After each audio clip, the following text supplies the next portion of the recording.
அஸ்ஸலாமு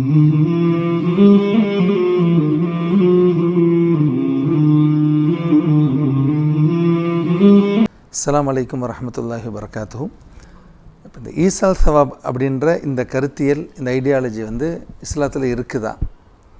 அப்படி இஸ்லாத்தில் இருக்குது அப்படின்னு சொன்னால் இந்த ஈசால் சவாபுக்கு எந்தெந்த மாதிரியான வணக்க வழிபாடுகள் மூலமாக ஈசால் சவாப் செய்யலாம் அப்படின்றத குர்ஆன் ஹதீஸ் அடிப்படையில் விளக்கம் சொல்ல முடியுமா சார்?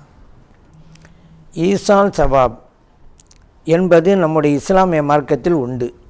ஈசால் சவாப் அப்படின்னா மீனிங் என்ன அப்படின்னு கேட்டால், ஈசால் என்றால் சேர்த்து வைப்பது, சவாப் என்றால் நன்மைகள். ஈசாலு சவாப் நன்மைகளை சேர்த்து வைத்தல் என்பதுதான் இதுக்கு அர்த்தம்.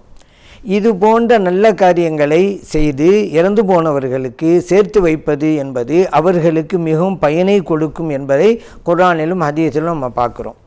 குர்ஆன் என்று எடுத்துக்கிட்டால் இறைவன் ஒரு பிரார்த்தனையே நமக்கு கற்றுத்தருகிறான். ரப்பனக்ஃபிர் லனா வலி இஹ்வானினல் லதீன சபகூனா பில் ஈமான்.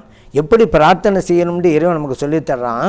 இறைவனே, எங்களுடைய பாவங்களையும் மன்னிப்பாயாக, எங்களுக்கு முன் சென்று விட்டார்களே இறை நம்பிக்கையோடு அந்த சகோதரருடைய பாவங்களையும் மன்னிப்பாயாக என்று கேட்க சொல்கிறான் இறைவன். அப்படியானால் இறந்து போனவர்களுக்கு நம் மூலம் பலன் கிடைக்கிறது. அதே போல தான் நாம் தர்மங்கள் செய்து அவர்களை சேர்த்து வைக்கலாம். சஅத் இப்னு உபாதா ரலியல்லாஹு அன்ஹு அவர்கள் நபிகள் நாம் ஸல்லல்லாஹு அலைஹி வஸல்லம் அவங்ககிட்ட வர்றாங்க. யா ரசூலல்லாஹ், நான் வெளியூர் போயிருந்தேன், அந்த நேரம் என்னுடைய தாயார் வஃபாத் ஆகிட்டாங்க, என் தாயாருக்கு தர்மம் செய்ய வேண்டும் என்று நான் நினைக்கிறேன், நான் தர்மம் செஞ்சால் அந்த நன்மை என் தாயாருக்கு போய் சேருமா அப்படின்னு கேட்குறாங்க.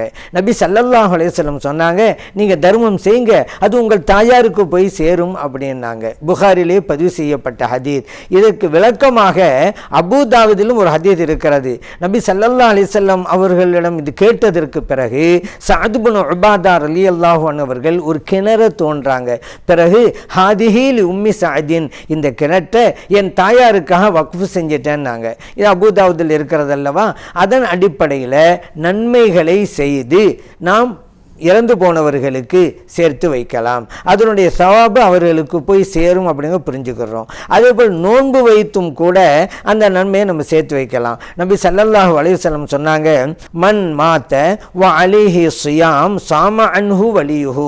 ஒரு ஆள் இறந்து போறாரு, அவருக்கு நோன்பு கடமையாக இருந்தால் அவருடைய பொறுப்புதாரர் அவருக்காக நோன்பு வைக்கட்டும் அப்படின்னாங்க நபி ஸல்லல்லாஹு அலைஹி வஸல்லம் அவர்கள்.